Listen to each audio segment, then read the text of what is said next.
O que você faria se você fosse trabalhar e quando chegasse no teu emprego você tivesse a notícia de que você foi mandado embora? O que você faria se você soubesse que a tua esposa, ela optou mesmo pelo divórcio, ou descobrisse que tem uma enfermidade, que você tem um câncer? O que você faria? A verdade é que as chaves do reino, ela prepara você para que você possa enfrentar os desafios da vida. A Bíblia deixou para nós claro de que o Senhor Jesus nos entregou chaves que são capazes de abrir portais espirituais e nos dar capacidade de vencer os desafios que vierem em nossa frente. As chaves do reino é a chave de Deus para a tua vida.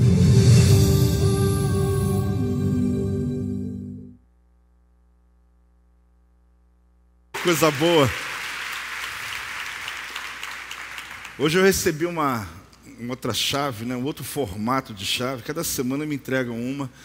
E a verdade é que é uma metáfora, do que a gente está recebendo aqui esses dias, que são chaves diferentes e existem portas também diferentes. A primeira coisa que a gente aprendeu aqui, quando falou sobre chaves do reino, é que existe uma chave que abre todas as portas. Essa chave é a salvação em Jesus. Essa é aquela que ninguém pode nem fechar para você e também ninguém tem poder de abrir para você, a não ser Jesus Cristo, que é a chave mestra, A palavra que eu li no dia foi Isaías 22, que fala que aquele que tem a chave de Davi, ele carrega essa chave sobre os ombros. E é uma metáfora do Antigo Testamento do tamanho que era a chave. Mas quando Jesus ele carregou a cruz do Calvário, era um sinal para nós de que a cruz é a chave que abre todas as portas. Por isso nós estamos esses dias buscando e entendendo quais são as chaves que Deus quer entregar na tua mão. Não existe uma maneira de você dizer chave número 1, chave número 2, ou 3, ou 4, mas são aulas que elas farão muita diferença. Quando você ouvir todas essas 7 ministrações, você vai perceber uma coisa: na tua vida existem situações que você pode fazer para mudá-la, e existem outras que Deus só que pode fazer.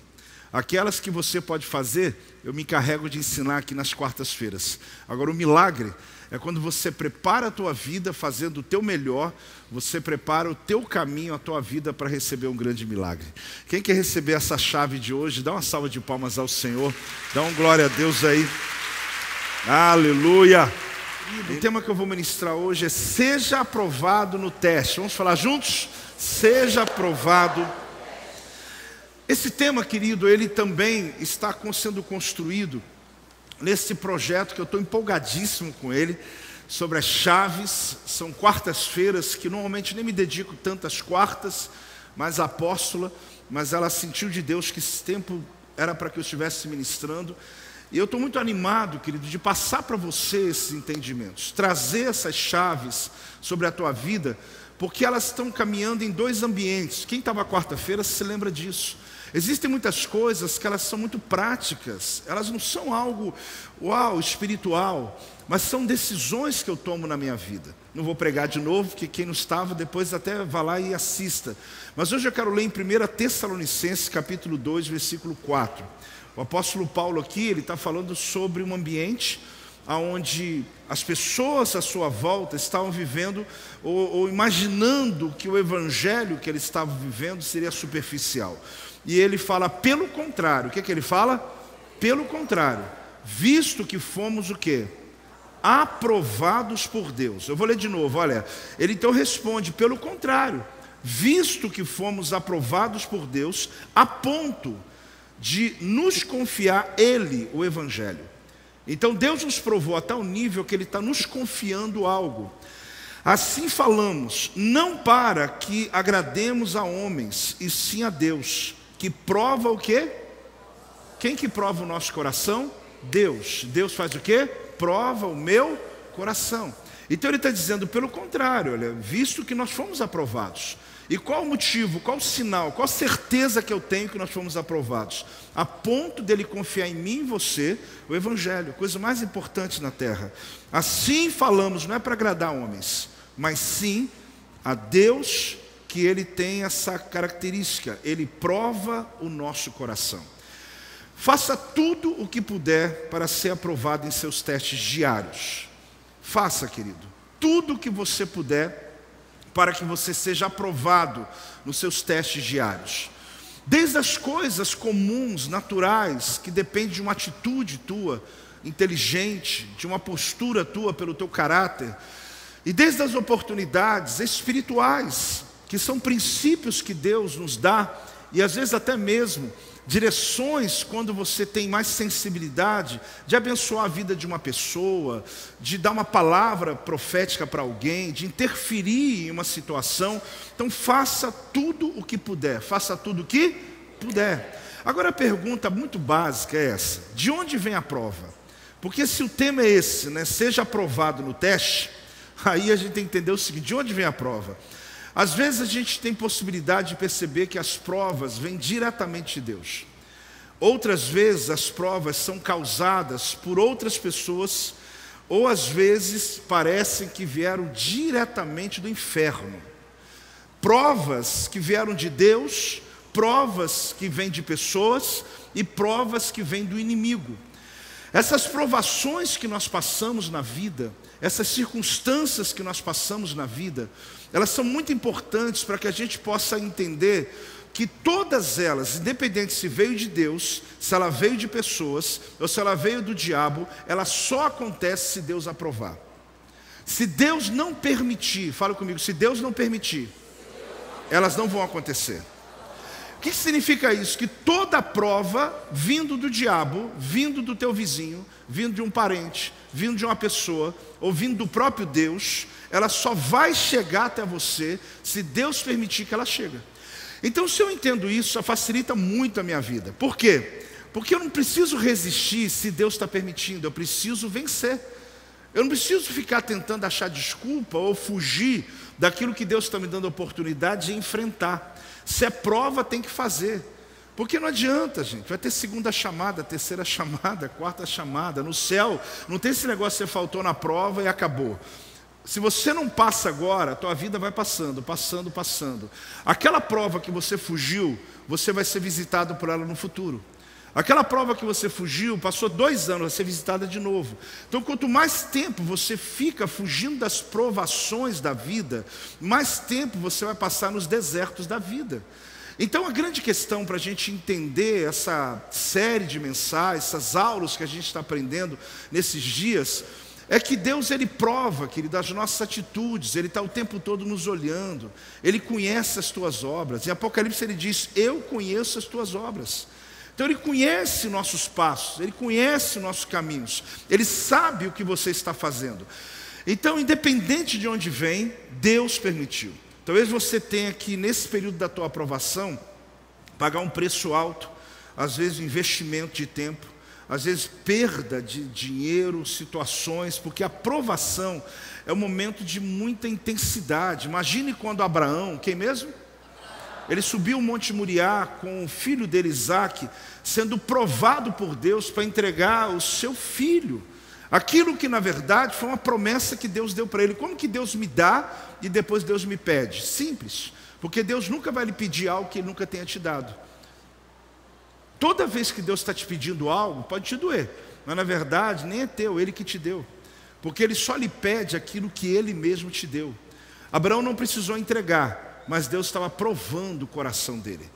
Muitas vezes nós sofremos porque nós dizemos: esse carro é meu, isso aqui é meu, essa vida é minha, isso aqui tudo é meu. E a grande questão é essa, porque na verdade, se Deus está me pedindo, é porque Ele mesmo que me entregou. E se Ele está pedindo o que eu entreguei, é porque Ele está querendo me entregar algo maior ainda, melhor ainda. Ele está ampliando a minha vida. Ele não vai me pedir para me deixar desfalcado, Ele vai me pedir para me ampliar, para me prosperar. Pensa um pouco sobre isso. Você pode até ter derrotas temporárias, mas nunca fracassos permanentes. Essa é a caminhada do servo e da serva de Deus. Você pode ter derrotas que são temporárias, são ocasionais. Nós vamos ver um dia, um dos temas que eu vou trabalhar aqui são sobre as estações da vida, vai ser uma das noites. E eu quero mostrar para você sobre essas estações que nós passamos. Nem sempre tudo está ótimo. Mas o problema não é esse. O problema é você perceber que você pode até ter uma derrota temporária. Agora, não aceite um fracasso permanente. Não repita o que o diabo quer que você fale. Não declare dizendo não tem mais jeito. Você pode estar passando um tempo difícil, irmãos. Eu sinto lhe dizer isso, mas mesmo sendo servos de Deus, no mundo tereis aflições. A gente passa por coisas que nós não gostamos, seja elas vindo de Deus, seja vindo de pessoas, do próprio inimigo, eu diria uma quarta coisa, e das nossas escolhas. Porque às vezes nossas escolhas nos fazem passar por situações difíceis da vida. Passar por uma aprovação pode ser quando as suas habilidades administrativas são colocadas na linha de fogo. Na semana passada eu disse para você que a chave mestra do reino se chama gestão. Se chama? E todas as noites nós vamos esbarrar um pouquinho nessa questão da administração. Hoje mesmo é um dia que eu vou falar um pouco sobre isso, sobre administrar coisas da vida, administrar as circunstâncias que são dadas, colocadas na tua mão. Cada líder do passado foi tomado por dificuldades, encontrou derrotas temporárias antes de alcançar os objetivos permanentes deles. Isso é muito comum você ver tanto na Bíblia quanto na história recente, né? Pelo menos Napoleão Hill, ele fala, um livro de 1923, né? Ele fala sobre isso quando ele escreve sobre mais esperto que o diabo. E ele fala um pouco sobre isso, de que todo mundo que ele entrevistou, que de fato teve um resultado muito grande na vida dele, ele teve pequenas derrotas antes. Ele quase baseia isso como sendo um padrão, mas ele nem precisava falar isso, porque na Bíblia já fala. Porque na palavra de Deus já vai mostrar sobre essas provações que tem o poder de produzir coisas em nossa vida. Então aqui, a questão principal está aqui, olha. É o primeiro ponto de hoje. Crise, uma bênção disfarçada. Você pode falar? Espera aí, apóstolo, mas crise, a gente podia chamar também de fracasso, mas eu prefiro colocar crise. Crise é uma bênção disfarçada. Como que eu vou entender isso? Depende do estágio que você está da crise. No início você não vê. Se você está nos primeiros dias dela, você também não consegue enxergar. Só no campo da fé. No campo da fé você vê no primeiro dia. No primeiro instante, no primeiro momento que você é exposto a um fracasso, a uma crise, a um descontrole, a um desajuste, a um desequilíbrio da tua vida, alguma coisa que você diz, meu Deus, essa eu não sei o que eu vou fazer. Esse primeiro momento você só tem um jeito de perceber que é uma bênção, pela fé. Por que pela fé, apóstolo? Porque a realidade, ela não condiz com o que a promessa está declarando. Só que Deus, querido, quando tem uma promessa para a tua vida, Ele não considera circunstâncias. Ele não considera circunstâncias. Um exemplo muito forte disso é que Davi, quando foi ungido rei, Saul ainda estava lá no trono.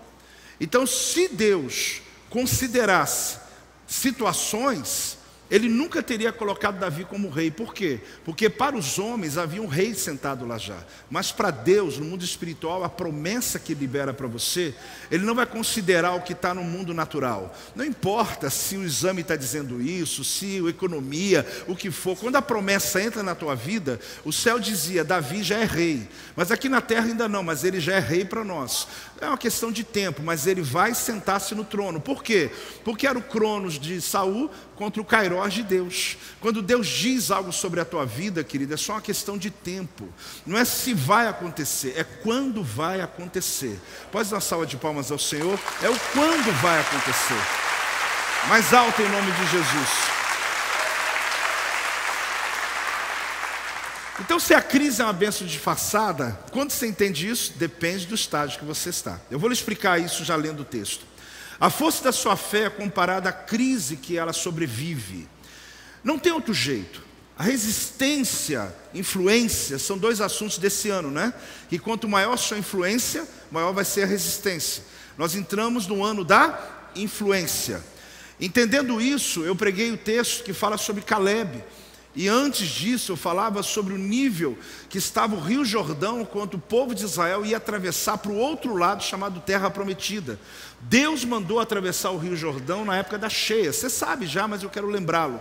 E eu dizia, por que na época da cheia? Porque Deus mandou no período de maior dificuldade. Porque se ele atravessasse na época da seca, ele nunca teria a autoridade que Moisés teve quando levou o povo a atravessar o Mar Vermelho. Então, como Josué teria tal influência? Ele teria que enfrentar tal nível de resistência. Por isso, quanto maior o nível da resistência, eu falei semana passada, outro dia vou falar de novo, porque é o ano da influência. Você vai perceber que vai aumentar o nível da sua influência. Então aqui, o que se descobre é que a força da sua fé, ela é comparada à crise que você consegue suportar. Então, quando você pede fé, não se assuste, querido, Deus mandar uma crise. Porque isso é mais que comum, só que a gente esquece desse detalhe, entendeu, pastor Cid? A gente pede a Deus paciência, né? A gente já viu essa frase, tem um filme aí de alguém como se fosse Deus, e ele fala, né, você pediu paciência, o que Deus vai mandar para você? Alguma coisa que vai roubar a tua paciência, vai ter batalha, vai ter luta. Só que você falou, Deus, eu só quero paciência. Você não está entendendo o que você está pedindo. Quando você está pedindo fé, como é que você vai saber que Deus te respondeu? Quando vem uma crise. E você consegue vencer essa crise, e quando passa por ela, você fala, meu Deus, essa crise foi uma bênção disfarçada na minha vida. Quem crê que isso é possível? A fé está fraca ainda, mas eu vou não só lhe convencer, como vou lhe provar. A crise, querido, é uma bênção disfarçada.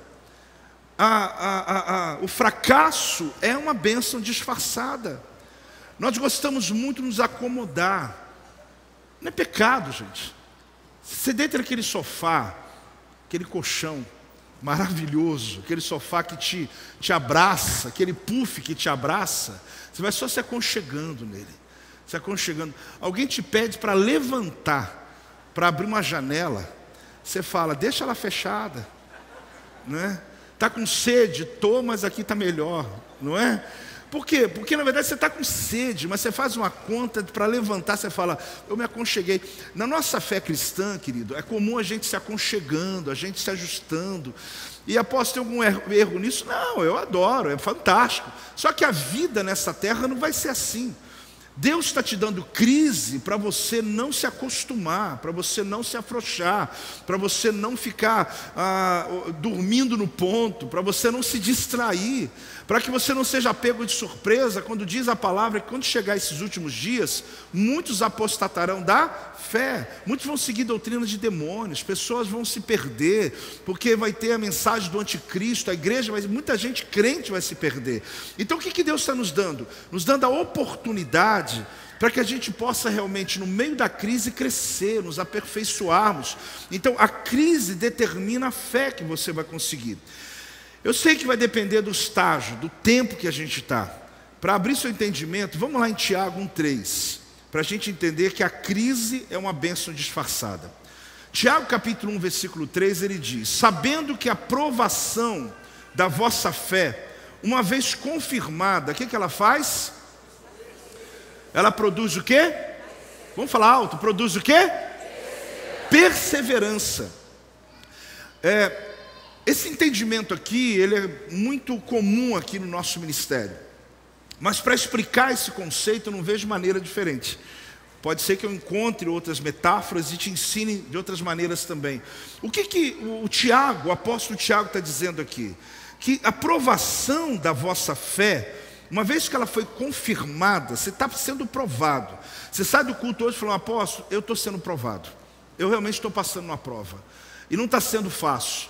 Mas quando você identifica, apóstolo, mas eu não sabia se vinha de Deus, eu não sabia se eram as pessoas que me odeiam, têm inveja de mim, eu não sabia se foi o diabo. Você já descobriu, irmão, que independente de onde vem, ela só vem se Deus permitir. Então isso já está claro para você. De onde ela vem, ok, não importa agora. Importa é que Deus de alguma maneira permitiu que você passasse por essa circunstância que às vezes roubou tua paciência, roubou tua fé, tirou tua paz. E você está tendo que trabalhar com isso dentro da tua alma. Porque a maior batalha, gente, não é fora, é aqui dentro. é aqui dentro. Você vai ver que a grande vitória de José, antes de administrar uma nação, ele administrou a alma dele. Se você vencer essas batalhas dentro da sua alma, acredite em mim, você vai vencer qualquer nível de provação que vier fora de você. Não é um chavão, querido, mas nada te abala. Se você estiver bem aqui, nada te abala. Alguém vai até olhar para você e fazer aquelas figurinhas assim, nada me abala. Pode fazer. Coloca a tua carinha lá e fala, nada me abala. Está tempestade acontecendo, nada abala essa pessoa. Mas é uma sensação de quê? De confiança, de certeza, das minhas batalhas internas serem resolvidas. Já resolvi o problema da inveja, eu já resolvi o problema da comparação, eu já resolvi o problema da rejeição, eu já resolvi o problema dos ciúmes. E aí vai, você foi resolvendo problemas da sua alma. Porque essa é a grande batalha. Tudo que você acredita ser verdade, passa a ser verdade agora. E quando você cria dentro de você um ambiente, dentro do seu emprego, todo mundo aqui está me perseguindo, irmão, por favor, não me chame de insensível, mas tem 50 pessoas trabalhando, não é possível ter 50 pessoas perseguindo você. Você é o cara, hein? Você é demais, hein? Por favor, manda teu currículo para mim aqui, que isso é demais, né?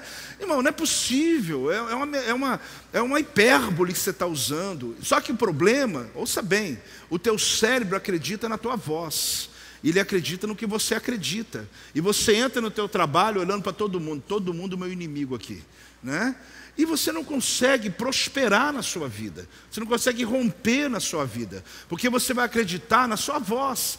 Então aqui, a tua crise, apóstolo, já estou assumindo a crise assim, sim, se você está vivendo ela é uma bênção disfarçada. Qual que é o segredo de Tiago? Eu insisto em ensinar esse padrão, porque enquanto não houve produção, é difícil entender a frase acima. Enquanto você não vê uma produção na sua crise, por quê? Porque ele está dizendo aqui que a tribulação, a provação, na verdade, da vossa fé, ela produz perseverança. Então ele está mostrando o quê? Que aquela tribulação, aquela provação que você está passando, ela começou a produzir algo na tua vida. O apóstolo Paulo lembra, cito algumas vezes, por isso que eu falei que é um conhecimento já comum entre nós, ele fala porque a minha leve e momentânea tribulação produz eterno peso de glória. Paulo diz isso por quê? Porque a ideia ali, sempre que eu gosto de chamar a atenção, é que o problema do apóstolo Paulo nunca foi a tribulação, foi a produção. Quando tem produção, ele diz, está tudo bem, está doendo, mas está jóia, está difícil, mas eu estou no caminho certo. Agora, quando eu estou sofrendo por nada, é perda de tempo.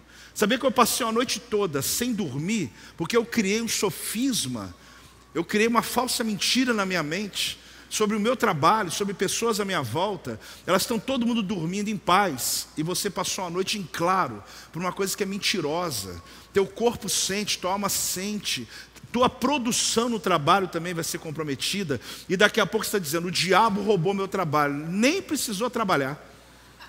O diabo não fez nada, você que pegou, Eu lembro quando, um pouco de filosofia que estudei no seminário, chamado autozitos, de psicologia, aliás, autozitos que são monstros da alma, que são aquilo que nós criamos dentro de nós e alimentamos, aquilo vai ficando enorme, a gente começa a acreditar, convencer as pessoas à volta, a gente começa a convencer os amigos, a gente começa a convencer a esposa, e daqui a pouco está todo mundo tentando ajudá-lo de uma coisa que nunca foi real. Então, gente, ter batalha não é problema, o problema é a batalha que não existe. É você gastar energia por uma coisa que nunca houve. Quem está aí entendendo, diga amém. Então, o que eu mostro aqui nesse texto é que Tiago está dizendo, está produzindo, está bom. Fala comigo, está produzindo, está bom. Por que está produzindo, está bom? Porque está bom, Se a tua aprovação melhorou você em alguma coisa, então quem saiu no ganho foi você, não foi o inferno. Não foi a pessoa que está te perseguindo. Quem no final saiu bem melhor foi você. Porque você se tornou uma pessoa melhor, uma pessoa mais sensível, uma pessoa que passou por uma prova, por uma peneira. Isso lhe faz aguçar o teu entendimento da vida, das pessoas à sua volta. Agora, José ele foi promovido por causa da crise. Mas eu diria até um pouco melhor. Ele foi precisamente promovido pela capacidade de administrar a crise. A crise é uma bênção disfarçada, mas se você não souber administrá-la, ela se torna um grande problema, uma bola de neve, um problema enorme que vai só envolvendo toda a tua casa.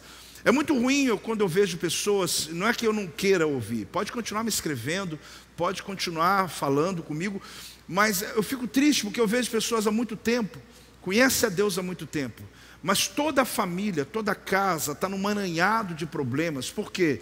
Eu acho que essa campanha, essa série, essas aulas vai mudar muito isso na vida de cada família aqui, gente. Porque você tem chaves que pode mudar isso na tua vida. Pode transformar o teu diálogo dentro de casa. Pode mudar a sua maneira de viver. Então, José, que a gente fala José do Egito, né, para identificar quem é. A última coisa que ele foi do Egito. Ele nunca se permitiu, né, envolver-se aos deuses do Egito. Mas ok, José do Egito, mesmo sendo escravo, foi promovido. Presta atenção nisso. Ele não era daquele povo, mas ele foi promovido. Como que alguém que não pertence a um país, nem conhece a cultura daquele país ainda, ele consegue ter condições melhores do que os da população daquele lugar? Como que alguém que é um imigrante, no caso aqui pior, era um prisioneiro, ele se torna agora governador sobre toda a terra? Por quê? Não importava de onde ele vinha, mas sim a habilidade administrativa para administrar a crise. Pessoas que têm essa habilidade para administrar crises, ela tem porta aberta em qualquer lugar, porque ela tem a condição de envolver as pessoas e fazer as pessoas compreenderem as saídas dos labirintos que elas entraram. Isso não importa a profissão, querido. Pode ser um construtor, que alguém olhou a casa e alguém condenou, olha, essa rachadura não tem jeito, vai cair, vai cair. E de repente chega alguém e fala, tem jeito sim, vai custar um pouco, mas eu consigo resolver esse problema. São pessoas raras, elas se tornam raras. Na medicina a mesma coisa, na psicologia a mesma coisa. Em qualquer outro nível, nosso caminho aqui como pastores, que consegue achar caminhos, né? Aquilo que é improvável. O faraó, quando ele viu José interpretando os sonhos dele, ele começa a descobrir o seguinte: ele tem algo diferente. Em Gênesis capítulo 41, versículo 39 e 40, diz assim: depois disse faraó a José, visto que Deus te fez saber tudo isto, ninguém há tão ajuizado e sábio como tu. Olha o que aconteceu: administrarás a minha casa e a tua palavra obedecerá todo o meu povo. Somente no trono eu serei maior do que tu. Por mais que a gente já conheça essa história, já ouviu muita gente pregar, não tem? Vamos continuar ouvindo, porque José para nós é um modelo muito forte de administrador. Como que ontem eu estou preso numa masmorra e logo após interpretar um sonho, eu já falei sobre o elevador que ele usou, foi o dom dele, ele agora, ele é eleito, ele é colocado, ele foi escolhido, aliás, pelo próprio faraó, dizendo, olha, só tem uma pessoa acima de você nesse reino, só eu. Todos vão ter que se submeter a você. Sabe por quê? Porque você tem a mente administrativa. Você conseguiu achar saída, que eu chamei meus sábios, eu chamei meus feiticeiros, eu chamei todo mundo. Ninguém conseguiu achar uma solução, mas você achou uma saída onde ninguém achou. Amado, o que Deus está trazendo nesses dias aqui, acredite, o Senhor quer batizar você, como Ele fez com José, querido. Aonde lá na empresa que você trabalha, onde você vive, nos ambientes que você está, pode levantar a mão para receber sim. Deus quer te trazer esse batismo, continuando a mensagem de domingo, de revelação, de sabedoria, completa aqui com José, que ele foi promovido de uma maneira tão extraordinária, mesmo sendo de outro povo. Assim Deus fará com você, querido. Assim Deus fará com seus filhos, com meus filhos, com a nossa geração. Porque é algo que só Deus pode dar, é uma inteligência, uma graça, é uma chave que Deus está te dando para poder resolver problemas difíceis, para achar saída onde ninguém consegue achar. Deus vai lhe dar graça e bênção sobre os olhos das pessoas. Se você recebe, dá uma glória a Deus aí, dá outra salva de palmas, dá uma aleluia bem alto, faz barulho em nome de Jesus. Meu Deus, meu Deus, meu Deus. Toda vez que José encontrava uma crise, rapidamente ele desenvolvia uma estratégia para resolver a crise. para confrontar essa crise, ele passou no teste. E por isso ele recebe uma promoção absurda. Por isso ele se coloca em uma posição que Deus tinha para a vida dele. Só que ele paga um preço muito alto. Preço de rejeição, dor, solidão, saudade de casa. Porque prova não é uma coisa tão simples, querido. O nome já diz provação. No período em que ele estava sendo provado, ele teve dor, ele teve rejeição, ele passou por solidão, ele passa por saudade, ele passa por humilhação. Só que ele se mantém, ele entende que Deus tinha um plano. Amado, entenda uma coisa, existe um silêncio que Deus pode colocar dentro de você, no meio de todo o barulho à tua volta, daquilo que está sendo armado, situações contra a tua vida, provações, tentações, tribulações. Deus pode trazer um silêncio chamado certeza, convicção do que você é, que você vai poder, mesmo passando os momentos difíceis, ter o seu rosto de alguém que está bem, que está feliz. Mude esse rosto de medo e transforme em um rosto de fé corajosa. Muda esse rosto de pavor e transforma esse rosto, querido, em alguém que confia. Pessoas podem até se enganar achando que você está sarcástico, que você está desdenhando, que você não está relevando a situação, mas não é. É que você está declarando com a tua face uma convicção de que as coisas, elas passam, gente, pessoas passam, situações passam, mas a palavra de Deus, ela não vai passar sobre a tua vida. Então isso me faz olhar para o hoje, com a perspectiva do meu futuro que foi profetizado sobre a minha vida. Então uma administração eficaz, ela pode determinar quantos recursos vão estar à minha disposição. A maneira que eu administro o que eu tenho hoje, querido, vai determinar os recursos que Deus vai me dar amanhã. E os recursos de Deus, a primeira instância, eles não são naturais. Não é o dinheiro, não é o ouro, não é o status. Mas o Deus dá para você o quê? Os talentos que Ele entrega a você. Os dons espirituais, apóstolo, mas dom espiritual não paga conta. Eu já lhe expliquei como José sai de uma masmorra e sobe o elevador para o trono. Porque na verdade o dom de interpretar sonhos foi o que abriu o caminho para ele. Então eu repito e insisto com você. Você é o maior recurso que Deus tem nessa terra. Não são os patrimônios que você adquiriu, mas você é o recurso. Então pode chegar um momento que você diz, eu não tenho mais nada. Você tem você. Porque Deus lhe deu recursos para que Ele mesmo possa, através da tua vida, ir galgando, levando você ao propósito dEle. Então na prisão, José teve que administrar a si mesmo, sua alma, as suas crises. No palácio, ele administrou uma nação. Então, querido, comece com o que está dentro de você.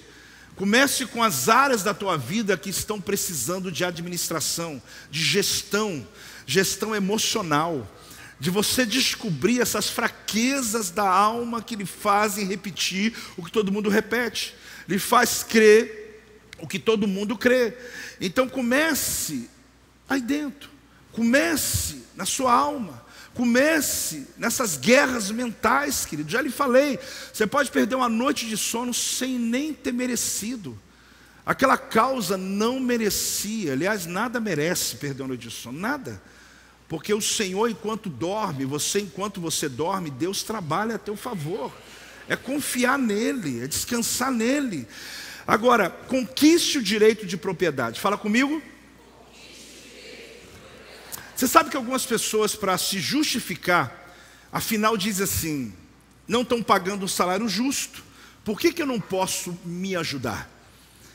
Algumas pessoas realizam atos que são injustos, são ilegais. Na primeira palavra, na quarta passada, eu falei detalhadamente sobre isso. E elas têm que justificar a ver com o senso de direito. É o tal do senso de direito que ela tem a respeito dela. Ela cria um senso particular e ela diz, eu mereço. Ela cria o próprio juízo dela, ela cria o próprio tribunal dela, e no final ela diz, é assim porque eu mereço. Isso tem um pouco a ver com a compensação. Começa pequeno, pode saber disso, pequeno. Eu já expliquei aqui a compensação como funciona, porque é uma luta constante que você tem. Você de repente trabalha o dia inteiro, se movimenta, faz tanta coisa, ajuda tanta gente. E chega no final do dia, por mais que você está tentando cuidar da tua saúde, você fala assim, esse corpício aqui merece uma janta agora. Mas não é qualquer janta não, né? Vamos extravasar. Aí você sabe que não é tão bom assim você fazer tudo isso.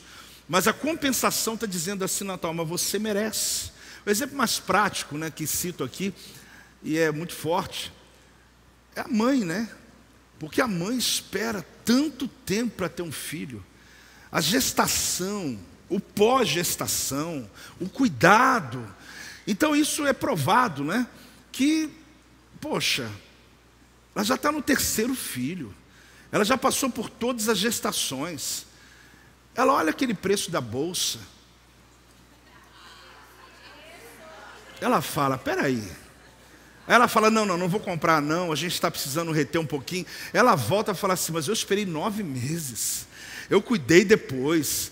Aí ela olha aquela bolsa, está barato. Eu mereço. Aliás, está em 10 vezes. Ah, que isso, é o tempo de... Vou fazer em 9 para poder representar a minha gestação, né? Porque é uma compensação, isso trabalha o tempo todo dentro da gente. Você se merece, você diz, não, eu mereço. Só que isso não é tão problema, é um problema, não é tanto problema quando ela está nesse nível. O problema é quando eu tenho um senso a meu respeito, esse senso de direito, de que eu mesmo intitulo uma pessoa que tem o direito. Eu tenho direito, eu estou nessa igreja não sei quanto tempo, eu tenho direitos. Eu trabalho nessa empresa há quanto tempo? Eu tenho direito de pegar o carro, mesmo que eu usei a gasolina da empresa, não importa, eu tenho direito. Irmão, você não tem o direito. Esse senso que você criou a teu respeito é uma condição da tua alma, que está te colocando de um jeito para que você vá liberando. Essas liberações para pecar, essas liberações, elas começam pequenas, só que elas vão crescendo dentro de você. Tem alguém entendendo ou não está entendendo? Então essa condição, ela precisa ser quebrada em nome de Jesus, porque conquistar o direito de propriedade, querido, é um processo, né? A gente é provado na nossa administração. Eu citei, falo rapidamente aqui sobre quem mora numa casa alugada. Eu falei isso semana passada. Aquela sensação de que não é meu mesmo, então quebrou, não tem nada a ver comigo. Só que pessoas que querem ter uma propriedade, eu sei que é só ganhar dinheiro e sair, comprar e alugar outra. Mas se você quer entender o que é conquistar propriedade, o que é você entender o que é conquista o direito de propriedade, é você cuidar daquilo que não é seu e você fizer o melhor que você pode para que Deus, que está olhando você e que pode até estar te provando em algumas situações, Ele possa ver você pronto para você poder ter sua própria casa, ter sua própria propriedade. Pode dizer amém, irmão, eu sei que muita gente já tem, mas aí você diz, apóstolo, mas isso é meio estranho, né? Sim, isso é prova. Você está sendo provado em uma situação que você está num ambiente que não é teu. E aí você vai poder provar para Deus como você é um administrador. O dízimo, querido, é o programa de treinamento de administração de Deus. Gostando ou não, fala comigo. O dízimo é um programa de treinamento de administração de Deus. Por quê, pastor? Porque Deus, ele vai saber a forma que você administra os recursos pela forma que você administra o seu dízimo. É uma coisa muito prática quando você lê as escrituras e vê uma área que você é aprovado. Muita gente precisa levantar a tua mão, a aprovação que está passando é nessa área. Porque isso, para quem não ouviu a minha mensagem, domingo, ouça inteiro e você vai entender. Você está tentando entender esse assunto na sua alma, só que tem que entender no teu espírito. Porque senão você nunca vai conseguir viver princípios de Deus. Agora, algo que eu preciso te ensinar hoje. Acrescente valor às coisas. Fala comigo. Irmão, acrescente, dê valor. Valoriza as coisas. Não aparece no emprego só para ganhar dinheiro não, irmão. Mas existe meios de acrescentar valor ao seu trabalho e fazendo isso com diligência.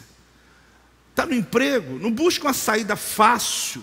Ao invés disso, busque meios para servir as pessoas que contrataram você. Eu não estou ali só para ganhar meu salário. Eu estou ali para poder mudar a realidade, para poder aliviar a dor de quem me contratou, para trazer saídas para quem confiou em mim. Então, se você quer ser uma pessoa próspera, dê valor às coisas, acrescente valor a você, acrescente valor ao que você faz. Você administra o trabalho de outras pessoas, edifique essas pessoas ajudando a fazer o melhor que elas podem. É como um produto pode ter valor diferente na mão de outra pessoa. Eu fico abismado.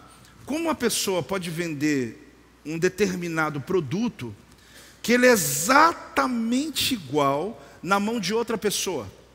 Só que essa pessoa aqui está cobrando mais caro, ele está dando um valor a mais naquele produto, mas a maneira que ele apresenta, que ele se valoriza, que ele entrega, você é capaz de pagar 20% mais caro aqui. Você é capaz de entrar naquele comércio que deu a você muito mais praticidade, confiou em você, tratou você bem, tratou sua mãe bem, e você vai lá e fala, meu Deus, mas é a mesma lata, é a mesma coisa, mas eu compro aqui. Por quê? Porque aquela pessoa está comercializando algo que ela está dando valor ao produto, ela está dando valor ao tempo, e mais do que isso, vou explicar, ela está dando valor a você que está entrando ali. Aí a gente não entende. Inclusive o concorrente fica dizendo, como pode, eu vou abaixar, mas não se trata de colocar mais barato. Se trata de você dar valor ao que você tem. E você dar valor às pessoas que vão até você. Isso como pode ser feito? De várias maneiras. Só que é interessante que quando se fala sobre isso, não permita, vamos falar do valor começando da família. Não permita que o seu emprego roube a companhia da sua família. Dê à sua família o devido valor. Permita que eles saibam que você se alegra de eles viverem com você. Mostre afeição ao seu cônjuge. Fale com ele. Aquela história de que você já sabe, meu amor, que eu te amo, não convence não. Fala, eu te amo. Não é se você já sabe, não precisa nem falar. Precisa ou não precisa? Precisa ou não precisa? Precisa. Por que mais mulher falou do que homem? Porque eu perguntei para todo mundo. Estou ouvindo. Precisa, é necessário, autoestima, enche o tanque emocional. E com os filhos, gente, a mesma coisa. Você dizer para eles o quanto é importante. Eu falo isso só para poder te encorajar. A Silva sabe disso. Existem algumas coisas que eu gosto muito, natural. E uma delas ela sabe bem, é estar com meus filhos, minhas noras. Amo. Talvez diga assim, no dia do teu aniversário, que ia estar com quem? Eu logo lembro deles. Vai fazer uma viagem, lembro deles. Porque eu gosto. Então, algumas vezes, eu já interrompi o nosso almoço de domingo, que é o dia que eu consigo estar com todos, quase todo domingo, e eu falo para eles assim, para tudo. Eles ficam assustados. Eu quero dizer para vocês, eu queria que vocês soubessem o quanto para mim é precioso essa hora que a gente passa junto nessa mesa. Esse tempo que a gente está junto aqui. Mas eu não estou falando porque eu li no livro, estou falando porque eu acredito nisso. Eu realmente sou grato a Deus. Amado, você tem noção do que é? Pessoas estão dentro da mesma casa, mas pensa que nem bem recebido naquela casa. Pensa que ela está sendo demais dentro daquela casa. E que às vezes você nunca abriu o coração para dizer, você é muito bem-vindo, eu amo estar com você. Talvez o que eu estou falando aqui pode ser tão comum, mas está ajudando alguém ou está ajudando alguém aí? Porque às vezes nós não entendemos o valor que nós damos às coisas. Aquilo que você valoriza, querido, as pessoas afora vão valorizar. Aquilo que você dá o mínimo valor possível, é exatamente aí que tem as brechas que Satanás ele aproveita. Você se lembra na Bíblia quando os servos receberam talentos? Quem se lembra dessa história? Um recebeu 5, outro recebeu 2 e o último recebeu 1 talento.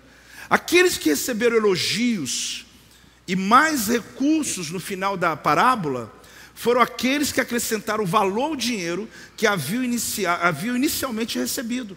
Porque quem agregou valor ao talento, Deus disse, servo bom e fiel. E ele diz, aquele que tem agora 1, entregue para aquele que tem 10 já. Por quê? Porque ele agregou valor ao que foi entregue a ele. Então acrescente valor a tudo que vier na tua mão.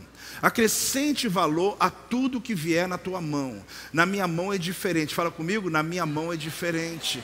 Não é você extorquir as pessoas. Não é você dizer, não, isso aqui vale 4, 5 vezes mais do que está na minha mão. Não é sobre isso que eu estou falando. É sobre você desejar, causar desejo às pessoas. Acrescente valor ao seu tempo. Administre seu tempo bem. Não desperdice o seu tempo.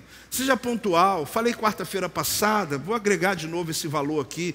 Acrescente valor aos momentos de intervalo. Aproveite para orar enquanto você está no trânsito. Dê valor àquele momento ali. Ao invés de você ficar pensando um monte de besteira, comece a orar. Fala, Senhor, eu percebi que vai demorar uns 10 minutos aqui. Que bom, vamos orar. Senhor, obrigado por esse dia. Ao invés de você ficar ali reclamando, querendo xingar, abrir o vidro, né? Ninguém faz isso, claro. Mas assim, ficar tentando buzinar. Irmãos, dar valor. O que eu falo aqui, falo com interesse. Às vezes a apóstola, ela, na cidade, ela tem as saídas dela, né? Ela, vamos por aqui, entra a rua e tal. Às vezes eu estou no trânsito, com exceção de dia que eu realmente estou muito atrasado. Mas às vezes a gente entra no trânsito, como aqui hoje, estava na cidade, vindo para cá, e ela falou, dá para você sair, dá para você sair. Eu falei, eu não vou sair. Não vou. Você está com pressa? Ela disse, não. Tem alguém para atender agora? Ela falou, não. Eu falei, também não. Então, a gente tem mais tempo junto. Então me conta mais do teu dia. E o trânsito parado. Aí tem hora que a gente fala assim, para um pouquinho mais, porque o assunto está bom. Você está olhando com essa cara para mim de incrédulo? Eu estou falando sério. Por quê? Porque eu estou dando um valor ao meu momento com a minha esposa, que talvez em casa, na nossa correria, não dá para parar. Naquela hora não dá para ela fugir para lado nenhum, então não tem problema, né? Esse dia eu brinquei com ela, falei assim, vamos discutir a relação. Aí ela, ai meu Deus, eu já vou pegar a minha lista lá, está pronta. Eu falei, brincadeirinha, mulher espera muito esse horário, né? Esse momento. Eu falei, não mexe isso não, está tudo lindo, está maravilhoso. Ela falou, você está achando o quê? Brinca comigo para ver. Né? Você vai separar umas 3 horinhas aí. É a hora que você tem para conversar. Começa a agregar valores, querido, há momentos que são piores, que se tornam melhores na tua vida. Há circunstâncias que podem ser um problema para você. Tanta gente me pergunta, todo pastor, às vezes vem aqui e fala assim, mas apóstolo, quanto tempo você mora tão longe da igreja assim? Eu falei, já vai fazer 9 anos. Mas não é muito difícil você terminar um culto de domingo. Ele falou, você não tem noção como eu amo. Porque a hora que eu estou, semana passada, eu saí daqui e fui com o Zac. O sonzinho ligado. Dirigindo, tudo fechado. Pai, me fala sobre isso, me fala sobre aquilo. Eu queria morar até mais longe, porque é ótimo. Agora, se eu vejo como um problema, meu Deus do céu, mas eu demoro não sei quanto tempo. Agregue valores. Tem alguém entendendo, gente? Agregue valores. Você vai começar a perceber que aquilo que é muito ruim pode se tornar oportunidades extraordinárias para a sua vida. Pode se tornar momentos que você vai poder resolver problemas. Eu aprendi muita coisa no período da pandemia. É ruim falar pandemia, toda vez dá um arrepio em alguns, né? Mas você sabe que eu aprendi muita coisa, mas o conhecimento de que algo infinitamente pior do que ser forçado a trabalhar, sabe o que eu descobri? É ser forçado a não trabalhar. A pandemia me ensinou uma coisa que eu nunca aprenderia em outra época. Porque muita gente acha que ser forçado a trabalhar, ou seja, precisar trabalhar, é um peso. Irmão, na pandemia, eu descobri o contrário. Que quando te obrigam a não trabalhar, dá uma angústia. Quem está entendendo? De falar, você não pode sair, você não pode fazer, você não pode, mas não pode, eu só queria ir lá, eu só vou pintar lá minha casa, não, você não pode fazer nada. Irmão, ser forçado a não fazer, para mim é muito pior do que ser forçado, ser necessário fazer. Então aquilo me deu um valor, já tinha dado antes, mas me aumentou um valor que eu dou ao meu trabalho. Aumentou um valor que eu dou, porque às vezes eu estava indo pegar um voo de madrugada, eu já estava naquela fase dizendo, meu Deus, já está difícil, está não sei o quê.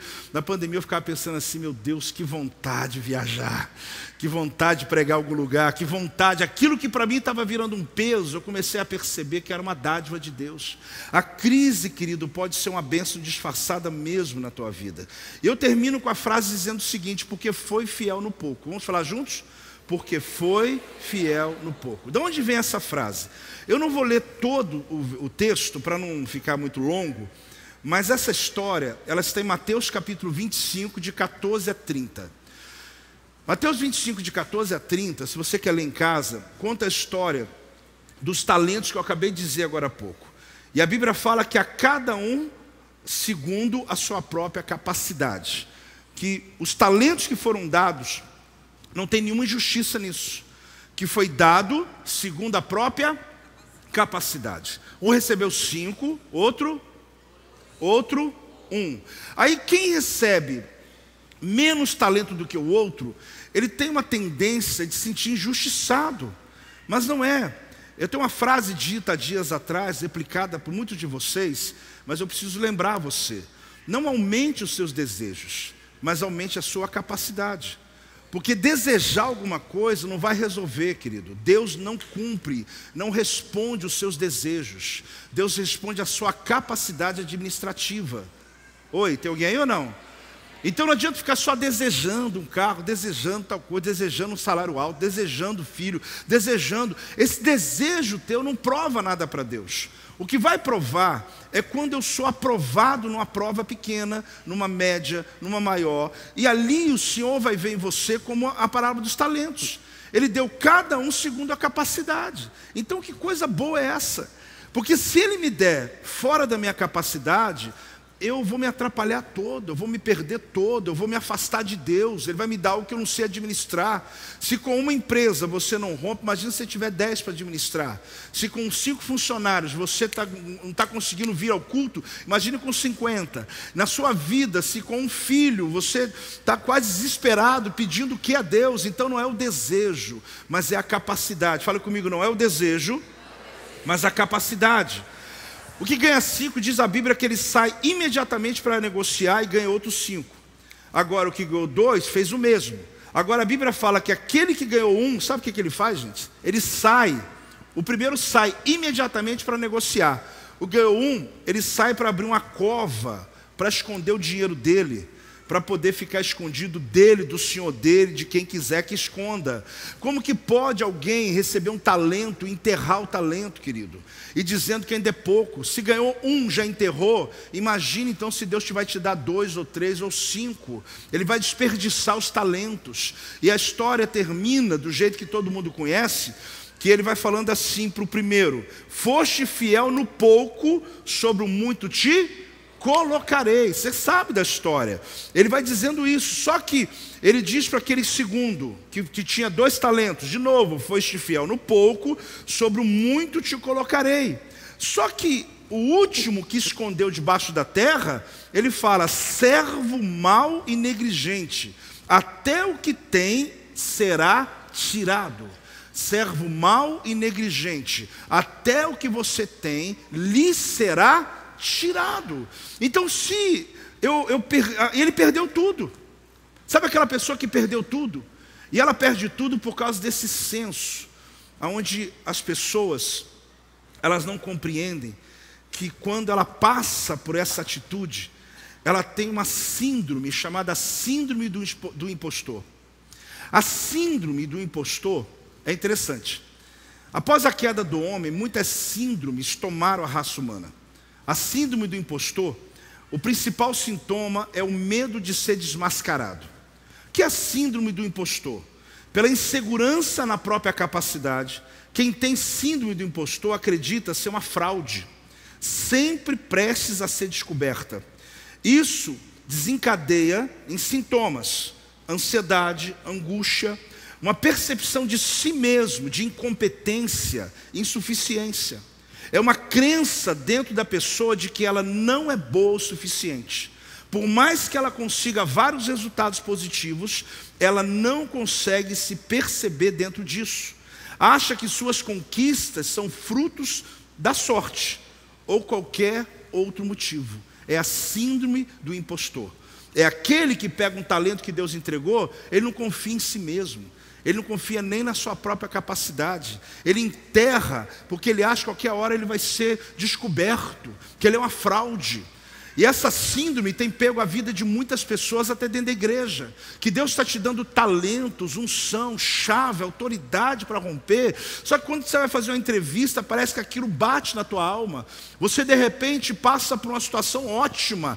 Alguém realmente acreditou em você, finanças estão entrando e você começa a ter uma insegurança. Qualquer hora vão saber quem eu sou. Na verdade você não está entendendo, você é quem Deus diz que você é. E não quem você pensa que é. Aquele que colocou um talento escondido, ele tinha essa síndrome do impostor, não existia na época, a psicologia não tinha descoberto isso ainda, mas ele tinha mais ou menos isso. Ele escondeu porque ele pensou, eu não tenho capacidade como os outros. Agora, se foi dado a ele é porque ele tinha capacidade pelo menos para só que ele não acreditou em si mesmo. Hoje Deus está dizendo para você que a prova que você está passando seja aprovado nela, porque aquele que tinha 5 imediatamente foi negociar, o que tinha 2 imediatamente foi negociar, o que tinha 1 enterrou, porque ele não acreditava nem nele mesmo, e por isso ele desiste antes de começar. Em nome de Jesus, querido, você, onde Deus tem confiado talentos para você, onde Deus tem lhe trazido palavras proféticas, que em nome de Jesus você acredite, porque se Deus falou, Ele vai fazer na tua vida. Pode dar glória a Deus em nome de Jesus. Pode ser mais alto em nome de Jesus. Glória a Deus. Eu não tenho jeito de mudar o meu estado exterior se eu não mudar, querido, a natureza das minhas crenças, se eu não mudar a minha mente, a maneira que eu vejo a vida. E eu termino dizendo o que eu comecei lá dizendo. Tudo que uma pessoa acredita ser verdadeiro, a partir daquele instante começa a se tornar verdadeiro.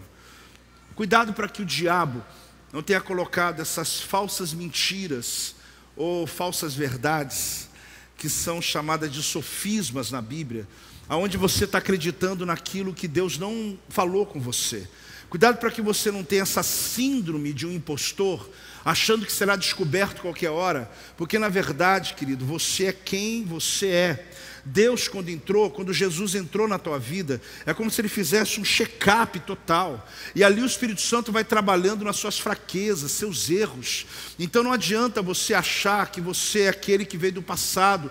Deus já transformou em pessoa nova, em criatura nova. Deus mudou a tua vida. Quando você se expor, você vai perceber que até aquilo que no passado você era fraco, Deus te faz forte hoje. Mas você só vai saber quando for colocado à prova, gente. A prova vai dizer quem você é. Mas após se eu cair, levanta de novo e se apegue com Deus, porque eu caí, eu desisti, nunca. O Senhor é contigo, Ele pega você pela mão direita, Ele te tira do poço, Ele tira do lado de baixo, Ele tira da pobreza, da ruína, da miséria, da dívida, da vergonha, Ele arranca você da humilhação. Você só precisa crer e falar: Deus, toma a minha história, toma a minha vida. Se essa palavra faz sentido, se ponha de pé nesse momento. Se hoje você quer tomar essa chave que hoje nós estamos falando, se você hoje tem convicção de que você precisa passar por esse teste e ser aprovado, seja aprovado no teste de Deus, das coisas mínimas que foram citadas aqui, o seu trabalho, esse senso que você tem a seu respeito de justiça, que você tem que mudar isso da tua mente, e das provas grandes, espirituais, situações que Deus permitiu que viesse contra a tua vida. Então, olha, aquilo que você acredita sobre Deus é o quê? Eu disse para você o seguinte, que quando o assunto é promessa, Deus não considera o que você considera. Ele levantou Davi, mesmo Saul estando lá no trono. Por quê? Porque ele não considera as suas realidades. O que ele tinha que fazer em Davi, não importa se tem alguém lá ainda no trono. O que ele tem a fazer na tua vida, querido, não importa o que os papéis estão dizendo, não importa o que a realidade está dizendo. Você tem que se apegar à promessa que Deus tem sobre a tua vida, e tudo começa na sua entrega a Deus. Na parábola dos talentos, foi dada a oportunidade: 5, 2 e 1. Aquele que recebeu 5, ele poderia entrar numa crise, dizendo assim, aliás, aquele que recebeu 2, dizendo assim: não, eu não recebi 5, se eu não recebi 5, então eu não vou fazer nada com ele. Não, ele fez a mesma coisa que o que recebeu 5. Por quê? Porque ele foi fiel. no que ele tinha. Foste fiel no pouco. Foste fiel no pouco. Se você é fiel no pouco, essa é a chave dessa campanha. Essa é a chave desse ensino, querido.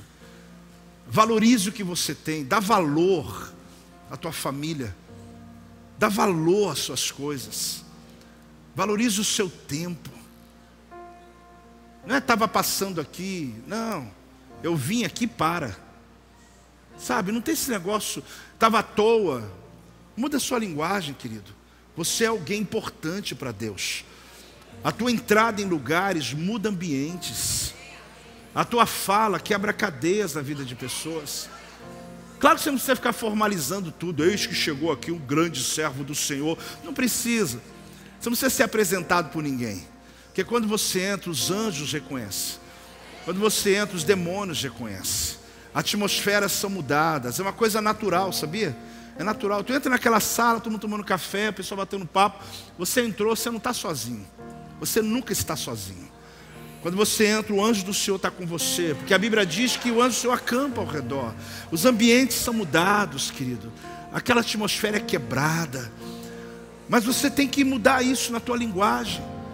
Você tem que dar valor às coisas. Agregue valor, agregue valor, agregue valor. Você veio aqui hoje, você está dando valor. Aí eu estou indo no culto lá, né? A gente às vezes fala as coisas até diminutivas, né? Eu fico corrigindo meus discípulos, alguns que são pastores pelo Brasil afora. Apóstolo, a igrejinha aqui está indo bem. Tem 7 anos. O povinho até que é joia. Eu não estou julgando, eu estou entendendo o que a pessoa está me dizendo. Ele está humildemente querendo dizer, olha, a gente tem aqui uma igrejinha. A gente tem aqui um povinho. É ruim de eu falar igrejinha. Apóstolo, mas hoje tua igreja está grande. Não, na garagem eu já dizia, minha igreja. É ruim de eu chamar meu povo de povinho. Eu chamo meus discípulos, minhas ovelhas. Eu dou valor a você, meu amigo. Quando você vem aqui, eu me preparo o máximo que eu posso. Sabe por quê? Porque eu dou valor a esse tempo que você está aqui. Esse tempo aqui teu é muito importante. Você podia estar fazendo qualquer outra coisa, mas Deus está te trazendo aqui. Então você não vai sair daqui sem nada. Agora isso não sou só eu, é você, a mesa, e aí vai. Eu não vou pregar de novo, mas pega essa chave hoje espiritual sobre a tua vida e defina algo. Defina algo. Quando Deus te promete, Deus não considera o que você considera. Ah, mas está aqui o exame, irmão. Ah, posso, Senhor, mas como é que eu vou pagar com esse salário que eu ganho? Irmão, você tem que entender o seguinte: a forma que Deus vai fazer, isso é com Ele. A parte minha é ser fiel no pouco. Agora, deixa eu explicar uma coisa rápida. Após quando você fala ser fiel no pouco, está desdenhando o que eu sou? Não, não, não. Porque quando aquele servo falou ser fiel no pouco, ele falou que tinha 5 talentos, que era muito. Ele falou ser fiel no pouco e tinha 2. E falaria por um também. Por que ele falou que ele é fiel no pouco com 5 talentos? Porque o pouco significa o quê? Que o dono daquela fazenda, que o Senhor, ele não deu para aquele servo o quanto ele pode dar. Ele deu o quanto ele pode administrar. Então, o que você tem sempre vai ser pouco diante do que Deus tem para lhe dar. Então você pode ter muito aos teus olhos, mas Deus está dizendo, é pouco, meu filho. Ah, mas vamos falar em cifras. Ah, eu tenho 1 milhão. É pouco, meu filho. É pouco. Na verdade, o que significa isso? Eu estou lhe dando isso, mas não é porque eu posso lhe dar muito mais. Então ele fala, é pouco, mas você foi fiel a esse pouco. Então, sobre o muito eu vou te colocar. Então significa o quê? Que não é o quanto Deus pode me dar, mas é o quanto eu posso administrar. Você precisa entender isso para você fluir na tua vida sem peso, prosperar. Quem quer prosperar, querido? Prosperar em Deus. Agora, olhe para mim, mas quando o assunto é promessa, Ele não vai considerar o que você considera. Os meios que você pensa, fala, olha, eu pensei umas 5 maneiras que Deus pode me abençoar. Aí Deus vai fazer o quê? Vai te abençoar numa cesta que você não pensou. Eu já pensei quantas pessoas, fiz uma lista, quantas pessoas que podem me ajudar nesse momento. Aí Deus pega alguém que não está na tua lista, que você nem lembra o nome. Quem está aí? Por quê? Porque na verdade Deus não considera o que você considera. Ele só quer a tua obediência, Ele quer a tua entrega, Ele quer a tua vontade. A gente ora por salvação. Eu conversava com uma pessoa hoje, falando de Jesus para ela, um amigo de muito tempo já, pelo menos há 16 anos. Eu ainda não consegui levá-lo a uma experiência com Jesus. Apóstolo, o senhor está declarando derrota? Não. As poucas vezes que tive com ele, eu falei de Jesus. E hoje eu falava, ele disse: mas Joel, eu tenho medo. Eu tenho uma religião. Ele falou para mim, uma religião que é da minha família, dos meus pais. Ele já me contou a história que ele teve. A mãe dele, antes de morrer, contando para ele que ele precisava dar continuidade àquele legado da família. Então ele guarda isso. Aí eu disse para ele, falei: olha, mas esse que é o problema das pessoas. Elas estão muito preocupadas de que vão entrar ou sair de uma religião. Só que eu estou explicando para você, eu estou falando sobre ter uma experiência com Jesus. Eu estou falando sobre ter uma experiência com Ele, com Jesus Cristo. Se você não quiser largar, não precisa largar não. Só vai lá e vem me ouvir. Porque se você aceitá-lo e você falar: mas Joel, eu quero, ele me chama de Joel porque é amigo, ele não é crente. Ele falou: Joel, mas se eu quiser esse Jesus e continuar lá onde eu estou com a religião da minha família, eu falei: tá joia, fica lá. Só tem um detalhe: com o tempo você não vai conseguir. Eu não preciso mandar você. Você vai estar ali e vai ter uma explosão dentro de você. Porque você vai descobrir que a religião, ela não vai resolver o teu problema, mas a experiência com Jesus, ela pode mudar você. Não é necessário. Ah, eu tenho que largar. Irmão, eu não estou aqui mandando você largar nada. Porque largar é uma decisão que vai vir pela experiência com Jesus. E eu quero orar por você que está aqui hoje, porque eu sei que todos aqui já receberam a palavra, todos aqui já estão abençoados, todos aqui receberam sua chave e diz amém. Mas eu quero entregar a chave que abre todas as portas. É a chave da salvação. Eu vou contar até 3, vou mesmo. Eu quero dar oportunidade a você que veio hoje, talvez visitar a gente. Talvez você diga: eu quero Jesus, eu quero essa palavra. Não adianta você receber a parte natural do que eu ensinei hoje. Aliás, adianta muito, vai te ajudar a ser uma boa pessoa. Mas eu quero dizer que isso não vai mudar a tua vida completamente. O que vai mudar a tua vida completamente é declarar: Jesus, venha, entra na minha vida. Porque a cruz é a chave da história que abre todas as portas. Pessoas em casa e você aqui vai ter essa oportunidade nesse instante. Igreja, eu creio que há uma graça, unção de salvação neste lugar hoje. Eu conto até 3, faz o melhor barulho que você puder. 1, 2, 3! Faz barulho, igreja! Ei! Você que quer entregar a vida a Jesus, acene para mim. Ou vem aqui no altar. Você quer entregar sua vida para Jesus? Não é religião, é Ele que salva a humanidade. Sai do teu lugar, acene para mim. Ah, talvez você está dizendo: será que eu preciso? Ah, igreja, olhe para mim, querida igreja. Você sabe por que eu mando você fazer barulho? Porque a Bíblia fala que o Senhor se alegra quando alguém entrega a sua vida a Jesus. Talvez você veio aqui hoje dizendo: eu quero esse Jesus. Ah, não adianta só dizer Ele é bom, mas tem que recebê-lo como Senhor da tua vida. É preciso confessá-lo como Senhor da tua vida. Há alguém que veio aqui hoje, há alguém que nos visita hoje, há alguém que está aqui nesse lugar hoje. Amém, amém. Já tem festa, igreja? Já tem festa, igreja? 2, alguém. Qual o terceiro? Ou o quarto, né? Qual é o próximo que hoje está vindo e dizendo: eu quero esse Jesus? A chave que eu preguei hoje, ela está no nível da aprovação.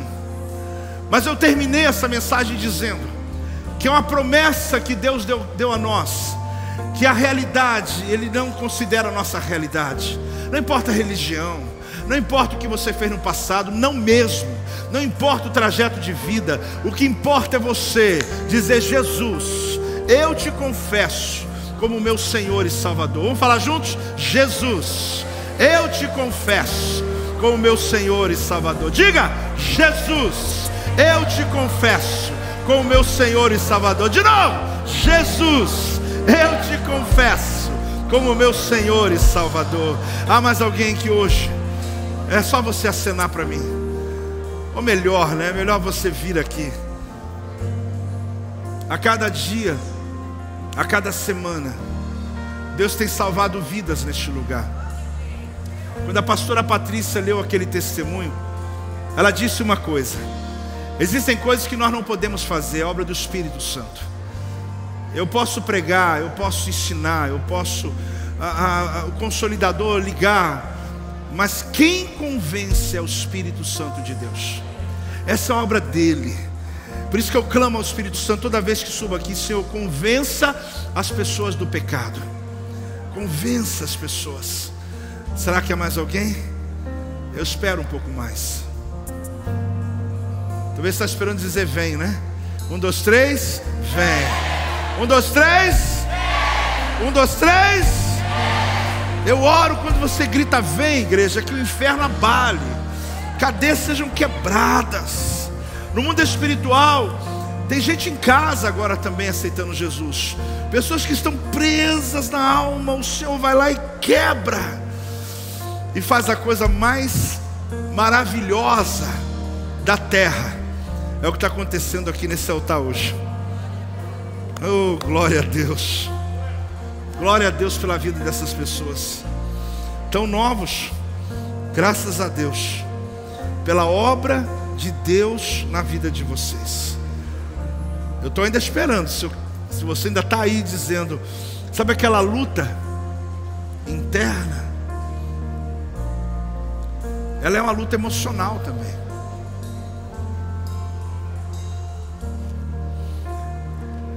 Eu estava indo para casa, como eu disse. Meu filho Isaac falou assim: pai, você aceitou Jesus com qual idade? Eu falei: eu tinha 14 anos. Ele está com 15, né? Aí ele falou: mas você, como você tem certeza?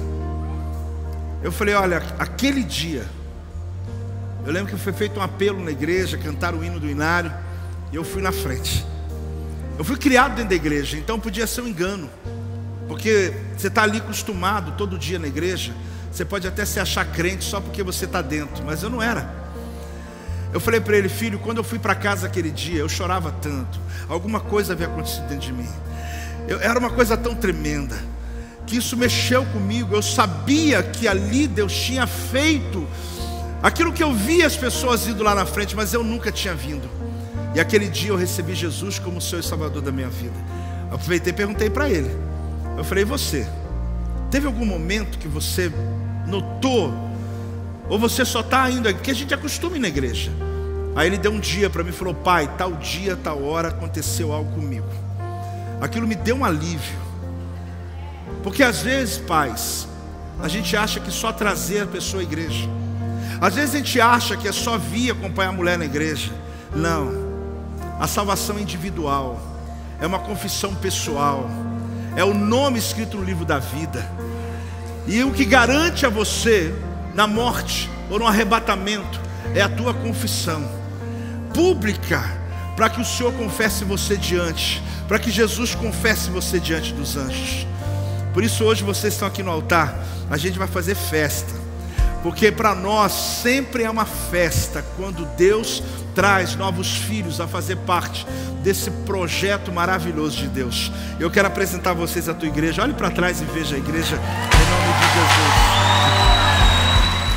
Obrigado por assistir até aqui. Se inscreva em nosso canal para que você possa acompanhar as nossas pregações e venha fazer parte da família Projeto Vida. Você quer entregar sua vida a Jesus? Fale conosco agora e saiba de uma coisa: há uma prosperidade de Deus em sua direção.